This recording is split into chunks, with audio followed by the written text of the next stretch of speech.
Hey, what's up guys, it's Marf and welcome back to another video. And recently I had the itch for some sort of first-person shooter on mobile that had a unique feeling to it, and I remembered that I haven't played Modern Combat Versus in a while. So a few weeks ago I loaded up the game and I couldn't connect. So I started freaking out because I thought maybe they finally killed Modern Combat Versus. So I checked the Discord server and everyone else is of course freaking out because nobody can log on to the game.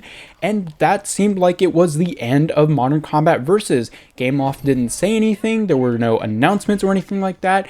And I was really sad because it might be the last game in the Modern Combat franchise. But I left it alone for a couple of days, and a week or so went by. I decided to load up the game again to see what exactly happened, and I was online and everything seemed normal. So I checked back on the Discord server, and well, it seemed like Gameloft just released a silent update, and so the game just happened to be offline for that update when I went back to try out the game. Everyone started freaking out because they didn't know what was going on, but it was just a small silent update, and of course that got me to play again. So I guess there you go, Gameloft. And I had a lot of fun, if I'm being honest. And I wanted to talk about the state of Modern Combat Versus, but also how it had a lot of potential, and like I mentioned, this very well might be the last Modern Combat game we see from Gameloft. So first, let's talk about the potential of this game. I've talked about this all the time throughout when the game was at its peak player base,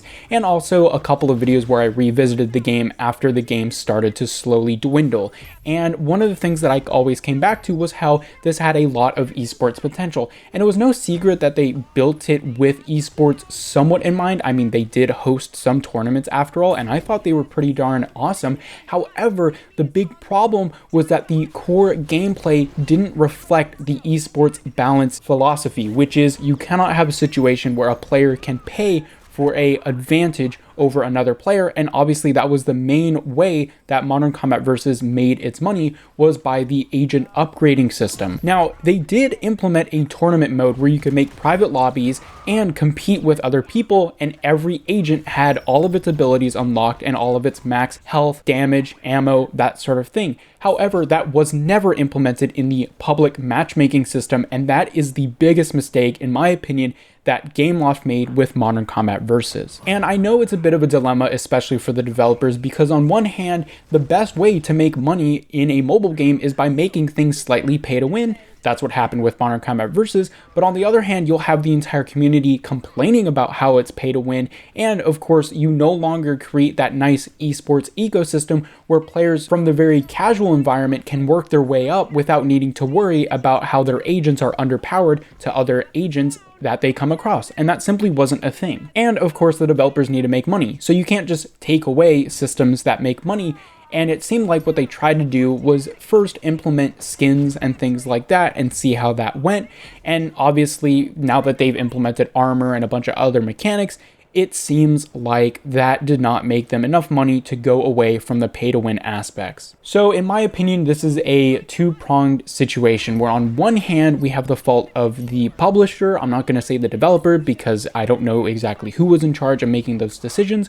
Obviously, you cannot have a competitive esports game where the base core matchmaking system relies on players having better agents than other players to get the advantage. That just simply won't create a esports or competitive environment. On the other hand, the skins were clearly not a great way of incentivizing players to support the game and keep the servers running. Now, there was a bit of an issue where I believe the first couple of skins that came out were like $20 each, which is definitely way too much money for a single agent skin. And of course, you have that other situation I said earlier, where simply put, pay-to-win mobile games seem to make more money than other games that don't have pay-to-win aspects, which is the fault of the player base. Now, of course, I'm sure all of you guys in the comment section are going to say, I didn't pay anything in Modern Combat Versus to get an advantage, or I always wanted this and that or whatever, and I'm not blaming anyone, I'm just simply stating the facts. What happens is you have whales who, like in Asphalt, pay for a lot of the advantages over other players, and that's what keeps the game afloat, and there's nothing you can really do about it. So that's the potential of Modern Combat Versus. We really could have had our own mobile Overwatch situation. Obviously, that's the style of gameplay they were going for. However, I really do prefer the visual style and the abilities of Modern Combat Versus compared to Overwatch, because if you watch Overwatch esports, you will have no idea what is going on because of all of the visual clutter. Not to mention the fact that I don't personally like the cartoonish art style. That's not really something that I've always messed with, and I liked Modern Combat Versus more dystopian, realistic, gritty art style. I really vibe with it, and it was, of course, somewhat like the previous Modern Combat games as well. But let's talk about what I said the second part of this video would be, and that's how Modern Combat Versus could very well be the last Modern Combat game. And I say that in a very somber tone because Modern Combat 5 doesn't seem like it's getting any major updates or any re-releases or anything like that, and Modern Combat Versus wasn't successful enough to warrant more entries into the franchise within the past 5 years. Now, I have no idea how much money Modern Combat Versus is currently making Gameloft. I don't know if it's successful enough for them to just either keep the game online and see what happens, or slowly phase out the game and sunset it eventually, probably later this year, or if secretly they made enough money to make a sequel. I highly doubt that, especially because a lot of the people who worked on Modern Combat Versus left and went to Ubisoft Montreal. So that leaves Modern Combat in a really weird situation where the last game in the franchise was something that really went on a different direction compared to the previous games.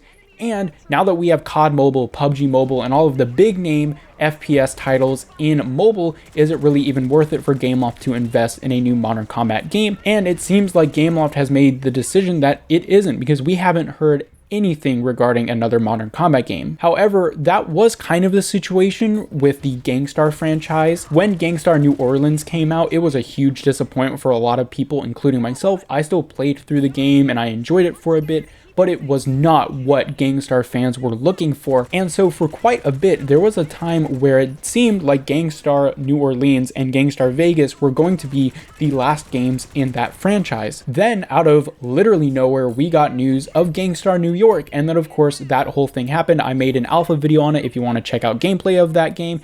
Now that game is console and PC first, I believe. So that's an interesting switch from Gameloft, who are obviously mobile first. And so there's a very small possibility that Gameloft might do the same with Modern Combat, but I highly doubt it because Gangstar and Modern Combat are very different genres, where Gangstar you really only have Grand Theft Auto and Watch Dogs as competitors, and Watch Dogs is clearly not doing very well. So it seems like a great opportunity for Gameloft to swoop in and get some of that Grand Theft Auto money with Gangstar, whereas with Modern Combat, that FPS market is super saturated. You have recent failures and successes like Battlefield 2042, the Modern Warfare reboots. So it's a very saturated market, and I doubt Gameloft wants to take the risk of developing a whole new Modern Combat game just for it to fly under the radar of the big industry. Now, something else that I wanted to quickly mention in this video is that Gameloft recently closed one of their studios. They got a new CEO,